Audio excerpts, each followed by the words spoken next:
இங்கே பாருங்க, இதாங்க கத்தாழை செடி. இந்த கத்தாழை செடியை வந்து மெயின்டைன் பண்ணாமல் விட்டுருக்காங்க. ஆனால் அது இது எவ்வளோ சூப்பராக வளர்ந்துருக்கு பாருங்க. கத்தாழை செடி இந்த கத்தாழை செடியை உடைச்சா அதுக்குள்ளே ஜெல்லு மாதிரி இருக்கும். இந்த ஜெல்லை வெள்ளரி பழம் போட்டு இது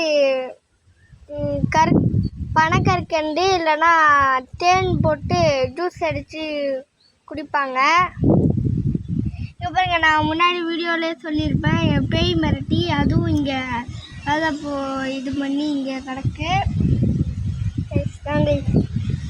நல்லா உழைஞ்சிருக்கு. உங்கள் வீட்டில் இந்த மாதிரி கத்தாழை இருந்தால் இந்த மாதிரி மெயின்டைன் பண்ணாமல் விட்டுறாதீங்க. ஜூஸ் போட்டு குடிக்கலாம். இதை காலையில் குடிக்கணும். நல்லா சத்து காய்ச்சுது. இம்யூனிட்டி பவரை அதிகப்படுத்தும் இந்த கத்தாழை செடி.